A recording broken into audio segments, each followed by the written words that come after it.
So that you have, for example, 4 accounts of the life of Jesus, which usually go by the names Matthew, Mark, Luke, John. Those books don't name themselves Matthew, Mark, Luke, John. That is, the name Matthew is not in the book called the Gospel of Matthew. Mark's name is not in Mark, and Luke's name is not in Luke, and John's name is not in John. So that those names are assigned by tradition, that traditionally these are the men who wrote those books, but the books don't actually say so. They don't begin by saying, I, Matthew, now write such and such. Some books do begin that way. We have the Bible books of the so-called minor prophets, for example, which usually begin by saying who is writing the book.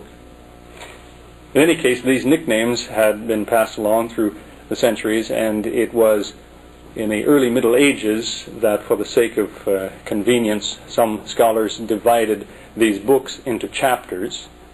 This too didn't form part of the original text, and it was some hundreds of years after that that these chapters were then divided into verses. But the book is not written according to chapters and verses. This is a division made by people who possess the books already, simply for the sake of reference, so that if someone says in Matthew chapter 27, verse 2, it says, we mean the book of Matthew, the 27th chapter and the 4th verse or 2nd verse.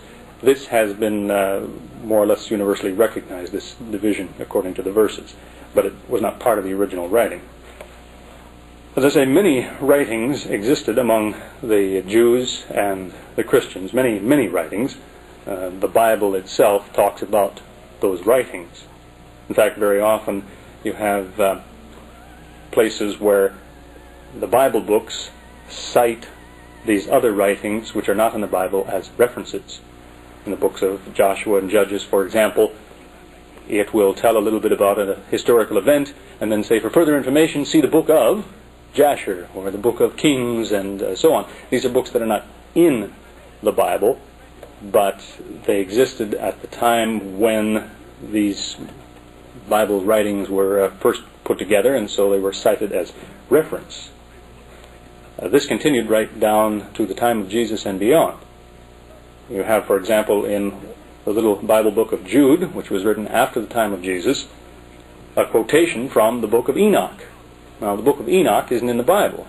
It still exists. You can still get a hold of a copy of it, but it's not recognized as part of the Holy Scriptures. Although one would have to think that Jude must have thought highly of it if he's quoting it and putting it in his letter. In the book called 2 Timothy, the second of 2 letters written by Paul to Timothy, apparently, in the 3rd chapter, Paul talks about the high priests who opposed Moses, and he names them as Jannes and Jambres. Well, nowhere in the Bible will you find those names, Jannes and Jambres, assigned to those people, so wherever he got that information, it was from some other book outside of the Bible. The reason I mention that is because it leads to the first main point that I want to make. It is in this same chapter, 2 Timothy 3:16, that there is a very frequently quoted passage.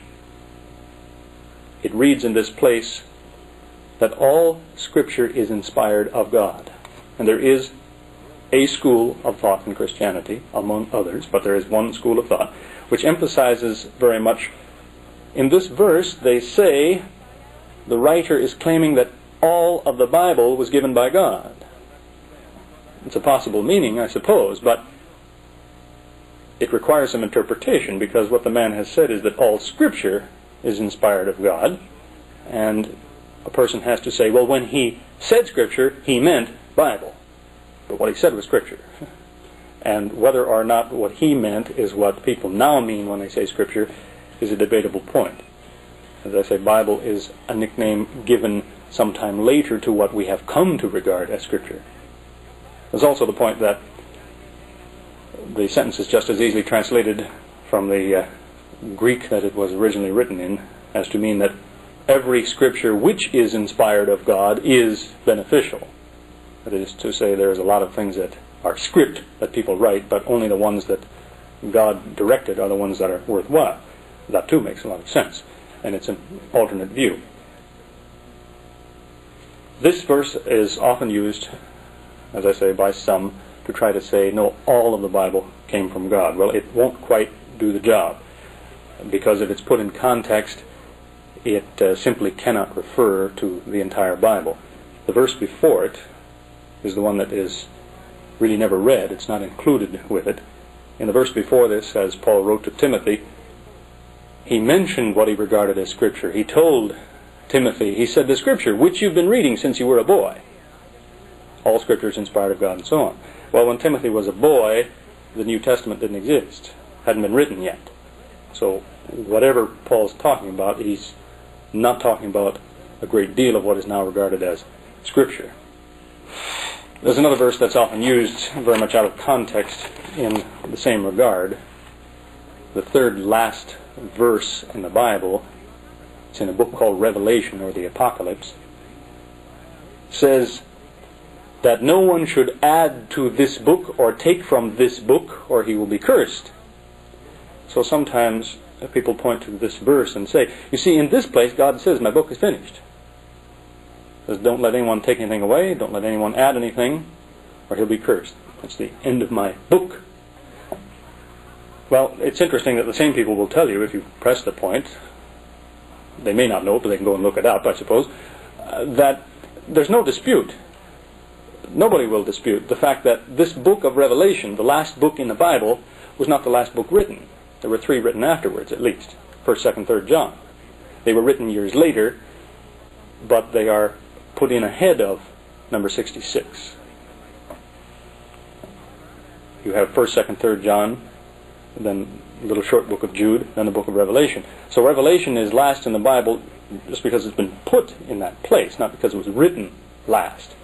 So this verse, which says, don't let anyone add or take from this book, can only be talking about this little book of Revelation, not this whole book of 66 books collected together.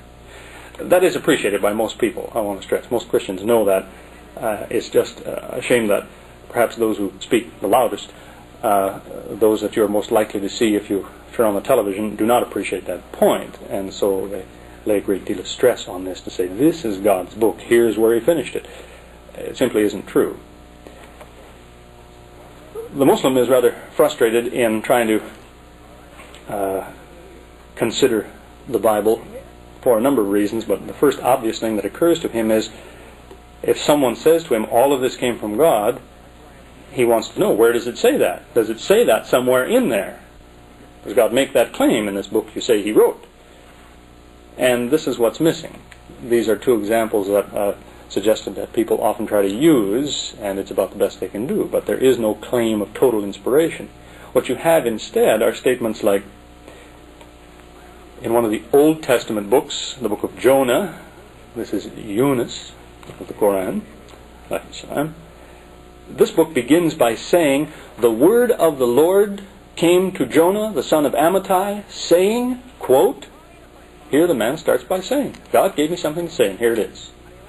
He claims what you're about to read came from God. If you compare that to the introduction of the Gospel of Luke, which is a story of the life of Jesus, this man begins by saying, many people have already written about Jesus, so I thought it would be a good idea to do so myself. Doesn't claim God is guiding my pen, guarding my thoughts, protecting me from error. He says, it seemed like a good idea. It's in the 1st chapter of the book of Luke. It's variously translated as, it seemed the fitting thing to do, it seemed proper, and so on. But this is not a claim of inspiration.